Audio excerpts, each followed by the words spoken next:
Okay, YouTube, in my last couple of videos, we've looked at inverse functions, or functions that are basically general rules that take you from an output of an original function back to its original input. And so we say that in the first example that we looked at here, and this was in our first example to refresh our memories here, this f of x equals 3x minus 5, we had that as a function f of x equals 3x minus 5. And we found its inverse function. We said that its inverse function here was just this. It was x plus 5 all over 3. But essentially, these are undoers of one another, and functions that undo one another, we call these inverse functions. So we can use the equation that we solved for x4, this one right here, in order to write the inverse of f by switching the roles of x and y. And that's what we've been doing up until this point. Basically, switch the roles of x and y. And so we say because inverse functions interchange the input and output values for the original function, essentially what's happening is the domain and range are also interchanging. And so when we relate the graph of f of x and f inverse of x to one another, what we could do is we could see how their domains and ranges are kind of similar or different. And so what we're going to do is going to make a couple of tables here. In our first table, we're going to write x f of x, and this is for our original function. In our second table, what we're going to write is x f inverse of x. And so essentially, let's start with our f of x here. I suppose we could plug in some pretty solid x values here, -2, -1, 0, 1, and 2. Ooh, 2. And so if we plug these in, let's start with 0. I know that when I take 3 times 0 and I subtract off 5, I get -5. So it's kind of like a y-intercept situation with a line.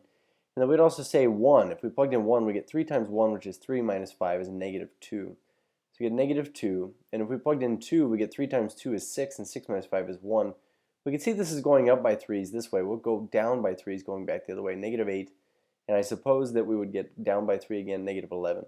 And so graphing all of this, at least I suppose we could put 0, -5 on this graph. So 1, 2, 3, 4, 5.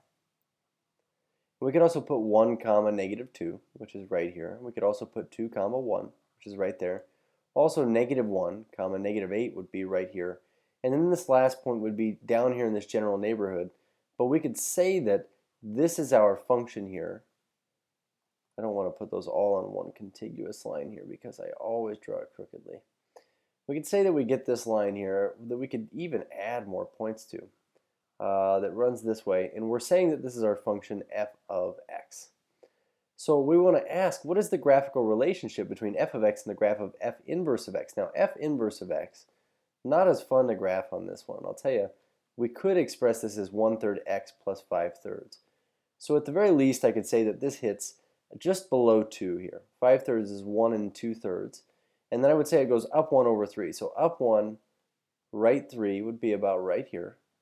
Up 1, right another 3 would be about right here. Up 1, right another 3 would be about right here. And we could get this general graph here that is related to the original graph. Now, with respect to their tables here, what I want to do is I want to suggest that I would plug in -11, -8, -5, -2, and 1. And you might ask, well, how did you know that you wanted to plug these in? And what I'm going to be honest with you with is that it was the outputs of these. And what I know is that if these are really truly inverses of one another, then these outputs, when I put them in, we're going to get sent back to their original inputs that got them to that output. That's what this function does, is it undoes our progress. So in this particular case, if I were to plug in, say, -11 into this function, just to show you here, if I were to plug in f inverse of -11, we would get this right here. We would get -11 plus 5 over 3, where that would become -6 over 3, which is -2. And so I just want to show you this here. -2, when we look at -11, that was the input that got us to -11 in the first place. So when we plug -11 into the inverse function, it gets sent back to -2. And so to save you the trouble of plugging all of these in, what I'm going to do is I'm going to write -1, 0, 1, and 2. Because I know that all of these outputs are going to get sent back to their original inputs for that. So we say, well, how would their graphs be related? Let's go ahead and graph some of these points here. And so I could say that I do have some of these points on this graph. For instance, -5, 0, I didn't have on here. We could do that one now. -5, 0. If I had drawn this a little bit more accurately, you see how that could have been more stretched this way, so we can neglect this part. But negative 5, 0, I'm going to draw that on here.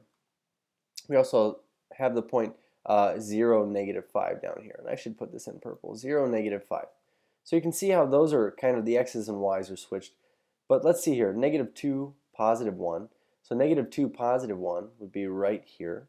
Negative 2, positive 1. We can see on this other graph, positive 1, negative 2. Positive 1, negative 2. So again, the x's and y's are switching here. And so in every possible instance, we see 1, comma 2. Suppose I could put this on the graph here, 1, comma 2, right there. We could see negative 8, comma negative 1. We could fit this one on here. Negative 8, comma negative 1 would be right here, and that would be a better graph right there. Okay, and we're going to call this f inverse of x. But I think the idea is, and I'll switch over to like an orange here, every single point xy on the original graph of f of x, you can see how their x's and y's just switch. And so with respect to how the graphs of inverse functions are related, we say that domains and ranges interchange, or I'm just going to use the word switch, straight up switch. And so if that's the case, all the x's on the original graph become y's and y's become x's. You can see how they switch. Then what happens is we get a graphical situation where our graphs of inverses here, I'm going to write this down, graphs of inverse functions. And I'm going to be explicit here. So we'll say inverse functions f of x and f inverse of x are always reflected about the line y equals x. And just to be clear on this, this is the line y equals 1x plus 0. So it hits at 0, 0 and has a slope of 1. And we can see how this line right here, I'm just going to kind of follow the notch marks right here. This would be this imaginary line right here about which our graphs y equals x is its equation. Ooh, that's not good. Let me go back over here. Can we get back over here?